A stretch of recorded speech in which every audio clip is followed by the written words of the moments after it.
I knew early on when I was pregnant with my sixth child, Maggie, that she was going to have major abdominal birth defect. She was born premature and she had very small lungs.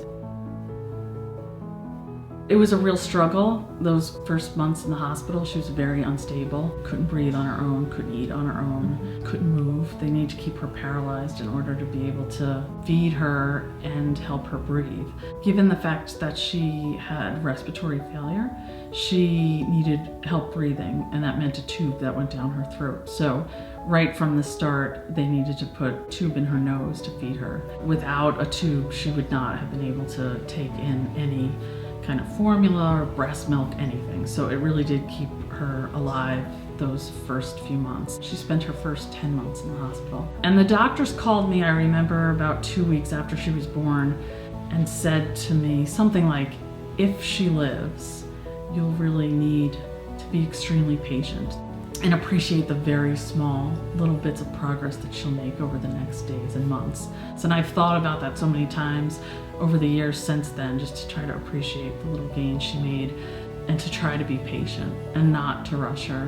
When Maggie was completely tube dependent, not only did the tube really keep us close to home, not being able to travel and move around too much, but it also really limited her ability to move even within the home. And we were trying to teach her at age 1, she hadn't even sat up by herself yet.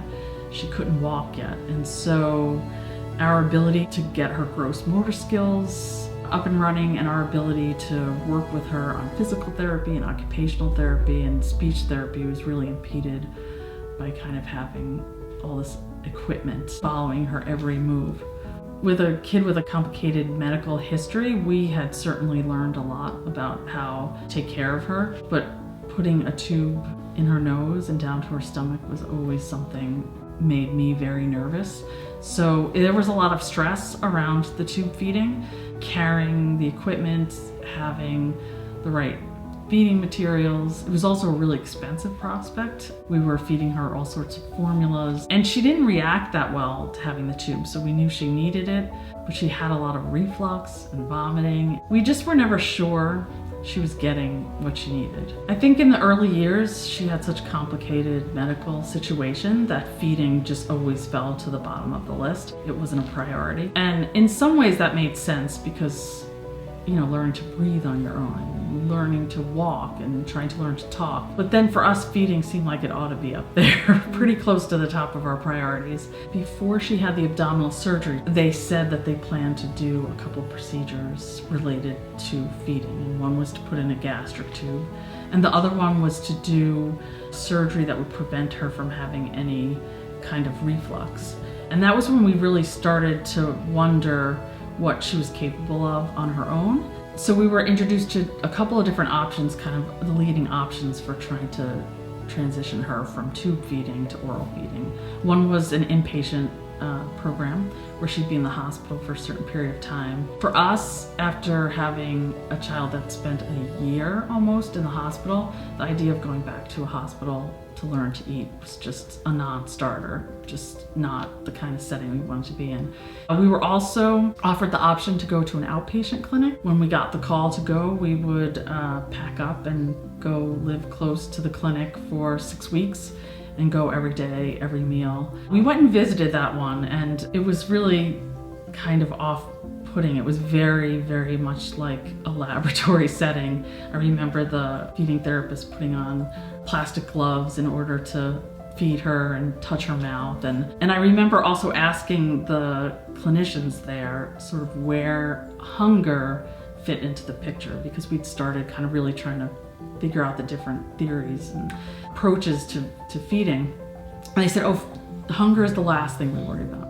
I left there feeling kind of uneasy, both in terms of sort of how they were approaching it, that it was very clinical, and also it was never going to be an option to move my husband and I and 6 kids, for either all of us or for myself and my daughter Maggie, to move a couple hours away for 6 weeks until we learned to eat. So we definitely quickly realized we wanted something we could do in our home. I heard about Spectrum Pediatrics through a speech therapist that was working with Maggie when she was about 2 years old.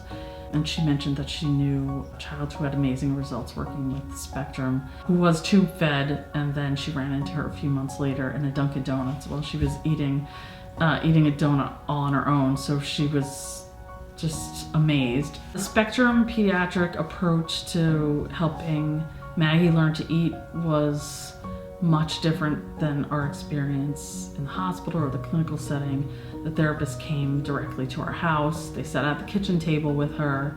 They sat with us during our meals and provided just a lot of support, worked closely with our pediatrician, and just sort of hands-on all the time. So it was just nice to have her in our home, eating at our table, working on the same foods that the rest of the family were eating on any given day or any given meal.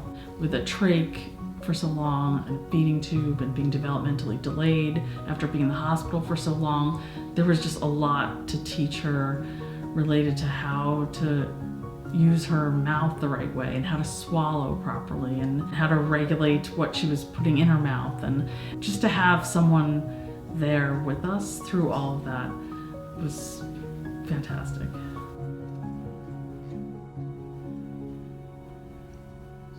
Every day I look at her, especially when she's eating. I mean, she's made progress in every aspect of her life. And I think if you looked at her now, you would not imagine that this was the same child who had a trach and a feeding tube and a walker and needed 24-hour-a-day nursing care.